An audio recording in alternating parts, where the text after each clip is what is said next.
What drew us to the project, I think, was all the things that we didn't know about the story and what was going on at the time in Billie Jean's personal life and Bobby Riggs's life, and actually all the colorful characters in this movie. There's just so many incredible personalities. So, and I remember it was a huge deal. The measure for me was Time magazine. When I saw Bobby Riggs on the cover of Time, this kind of cartoon version of him, I knew something was going on. And the weird thing about the Battle of the Sexes match is that it was big at the time, but it kept in the popular culture. It never really has gone away, and so it's very fun to be able to shine new light on it. People may have heard of it, but they don't really know what was happening in their lives, out of the public eye.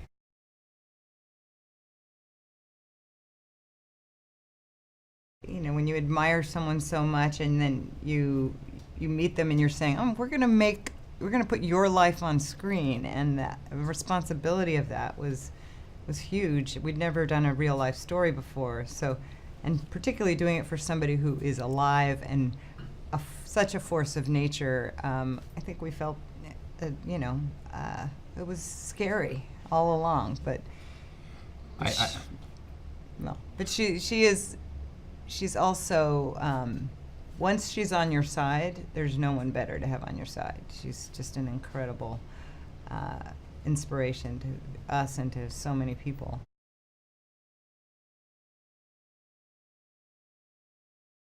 When I first read the script and we loved it and wanted to do it, like the second thought was, oh, we get to meet Billie Jean. We're going to be friends. And we have become friends, and it's an incredible part of this journey now that the film is finished, to be able to go out into the world and to have Billie Jean in the theater watching this movie with a packed house and hearing people respond. It's a beautiful thing.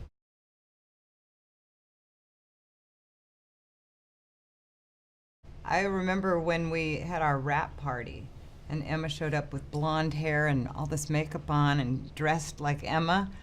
We both kind of felt like, wait a minute, Emma Stone is here, because the whole time we were shooting it, I just felt like we were working with Billie Jean, and it's so fun to see Emma really disappear into a role, and she loves challenging herself, so she took it on and gained 15 pounds and worked out for 4 months, so I'm very proud of the work she does in this film.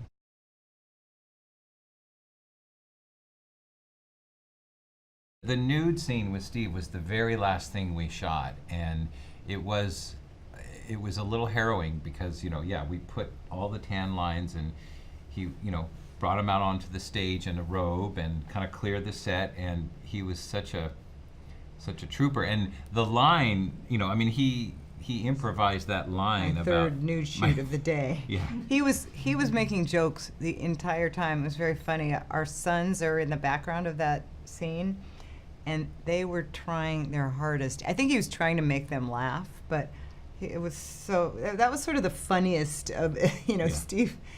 People always say, what's it like working with Steve?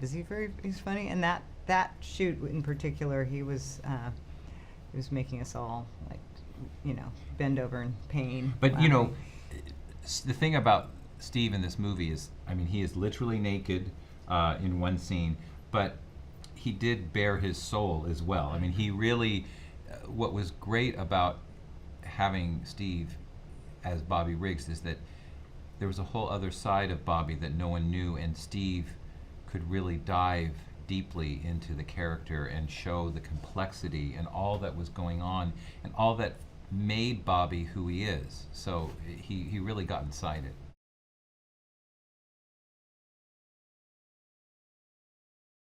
The cool thing is that Bobby's right-hand man, Lorne Cool, who's in all the footage of the old match, and Eric Christian Olsen plays him. Lorne trained Steve, and Lorne knows more than anyone how much Bobby would approve of this.